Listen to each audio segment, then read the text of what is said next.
Hey, this is Kelly with CNG Complete. I'm getting ready to work on this 2012 Honda Civic. It's the CNG dedicated.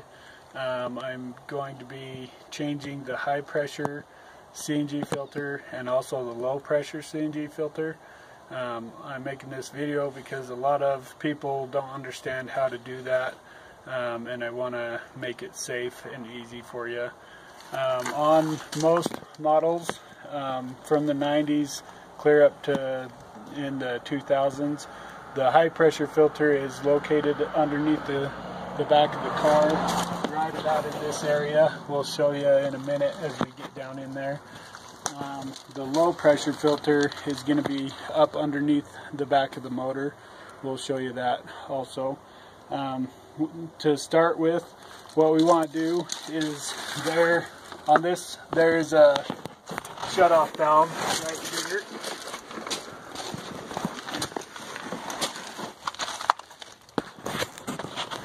Located on this 2012, it's located right here in front of the rear tire, driver's side tire. On the older 90s models, it will be directly behind the axle or the suspension on this rear tire. Your filter is going to be located right here, just in front of that valve. On the 2012 model, it'll actually be located back here under a guard on some of the older models. So we'll get started with this. On this 2012, all you'll need is a good size crescent wrench, and we'll show you how to do that. Alright, so right here is your high pressure filter. Now the way you want to do this is you'll take and turn this valve to the off position and then start the car and let the motor run until it dies. That'll relieve all of the pressure, so you're not trying to pull this apart with 3600 psi. It'll take all of the pressure off of the car or off of the fuel system, and you should just be able to pop that loose and spin this off with your fingers. If this is not coming off with pretty minimal effort, then you probably want to try starting the car again and make sure that it's completely empty. So what we're looking for on this is pretty clean. There's no oil in there. What normally happens with these is they'll fill up with oil and it'll suck it through the system and ruin your injectors or foul them up anyways. So this car only has 50,000 miles on it, and we're checking this as preventative maintenance, not because it's having problems right now. So this filter, it's completely white, and so that we don't have any contamination here. And then if you look on the inside, if it's starting to get contaminated, you'll see a yellowing on the inside of the filter, but this one looks really good. So if you can check this filter at about every 30,000 miles, make sure that there's no oil inside this canister. If there is, if you get it before the oil gets up into here and ruins this filter, then that's what you're after, is to drain that oil out, clean the canister out, and make sure that you're not contaminating that filter. So since this filter's good, the likelihoods of the front filter is that one is pretty good also.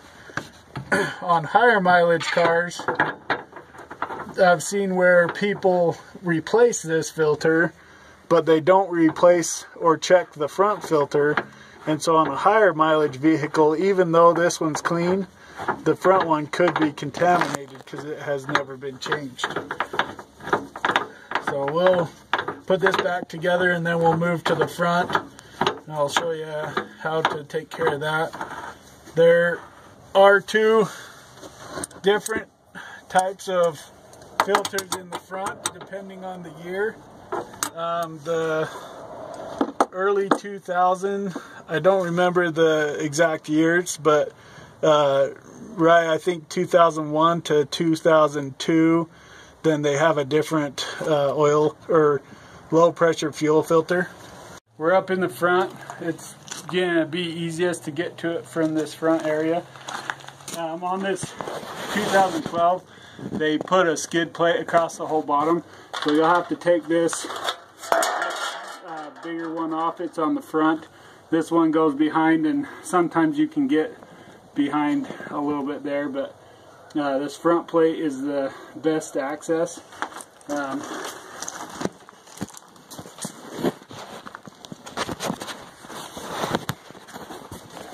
So where we're going here is you get this nice little hole that's completely unlined up, and that right there is the filter housing. And what I do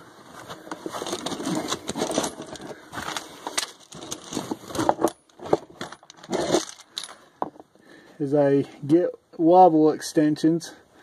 This socket is a 15/16. I think a 21mm works too, but I get wobble extensions as long as I can up in there. See if I can show you how this hooks on here.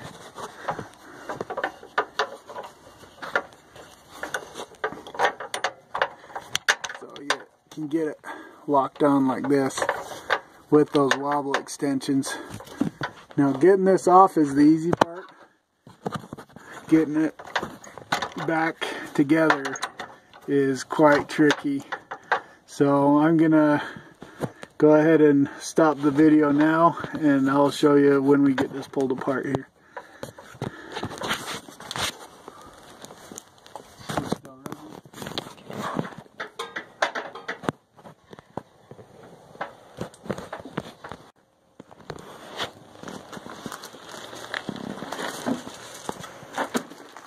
Alright, so this is a good example.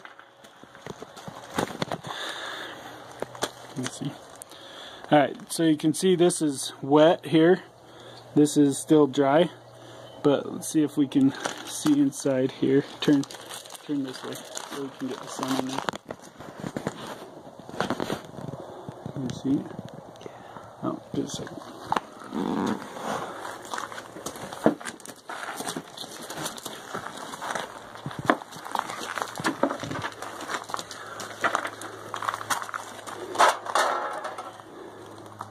Alright, so this oil right here, and this oil that's on this filter, that's what causes damage to injectors. So it's a good thing we got into the low pressure one anyways. So that's what you're looking for. If you ever have that oil in there that has contaminated this, you want to make sure and replace that with the new filter. These filters, you can get them at the dealer. That's the only place I know to get them. The rear high pressure filters, you can usually find those online somewhere around 30 bucks. These are about 60 to 80 bucks depending on where you get it. So we're gonna clean this out with some carb cleaner, and then we'll replace it with a new one. Make sure whatever your cleaning solution is, make sure it's not gonna damage rubber or plastic pieces. So we'll hurry and clean this out and go from there. So I've got some brake part cleaner. It says that it's good on plastic parts and everything. That'll work fine. And then just kind of get it soaked. Rinse it all out real good. The nice thing about the brake cleaner is it'll evaporate really quick. But there's like these, you'll see some oil sticking around in the bottom. You probably can't on the video, but just take and rinse it out real good. And then with the brakes, the brake cleaner, and it should just evaporate and dry out really fast. Yeah, it's almost dry already, so we're ready to put that back together. Now this is the part that's going to cause a problem. So when you put this canister back up inside, it's got this rubber seal right here, and when you try and put it inside the housing, that rubber seal pops in there really tight, and it's really hard to get it up tight enough with it in that hole and be able to start those first threads. And so you'll think you got it started, and you'll start cranking, and it just cranks forever because it doesn't ever get those top threads. So when you get this to this point and you go put this together, you're going to want to push up, and you'll feel this kind of pop. Once you feel that pop, you got to make sure you get it straight. If you get it crooked at all, you will start cross-threading it. The way you can tell if you're cross-threading it is this should go in by hand, clear up to all through the threads.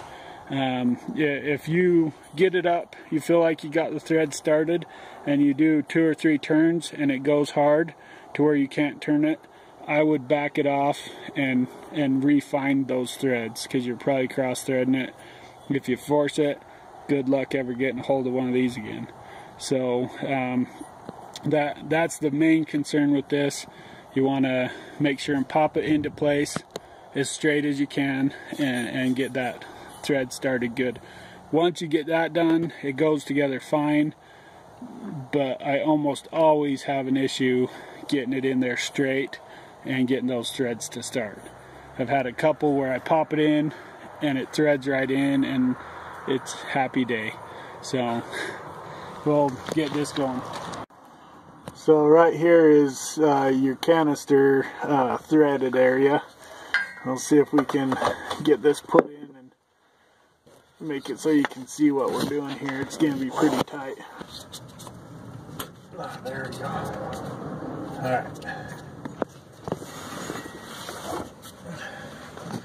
Now let's see if we can get this to go on right the first time.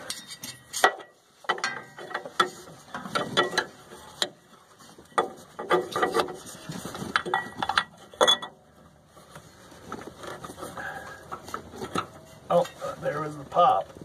So now if I can get it popped in all the way.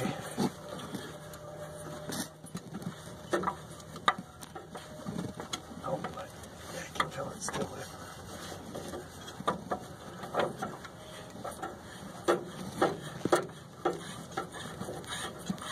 Oh, lucky. It's on. So if you can see my hand, it's threading in smooth, and I should be able to go all the way to where it bottoms out on the washer before I have to use the ratchet.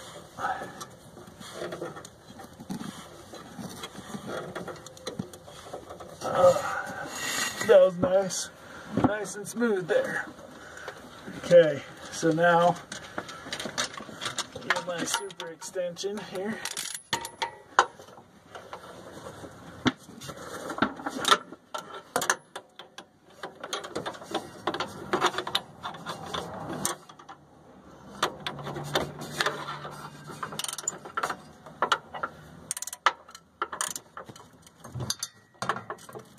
There we go.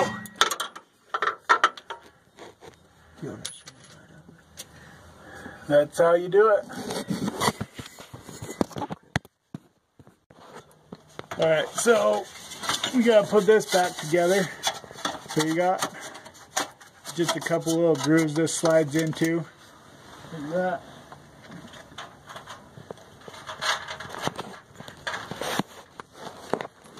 And then power tools are awesome, so if you have them, use them.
got this bigger one here.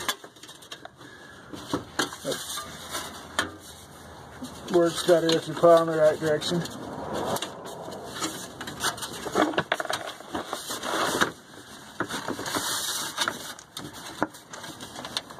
Find your clips. This one goes in a clip on front and back, so it's kind of a little bit harder to get back together.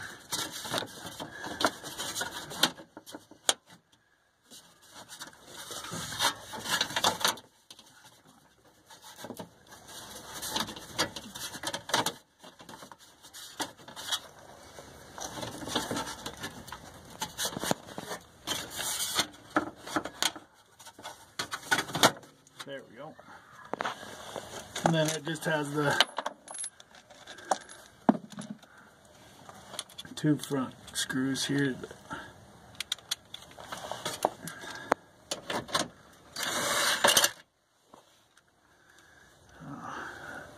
This one only. There you go. And that's finished up. And oh, we'll show how to restart the car. This is a tricky part, so if you do it wrong, you're probably going to have a headache. So we'll talk about that in just a minute.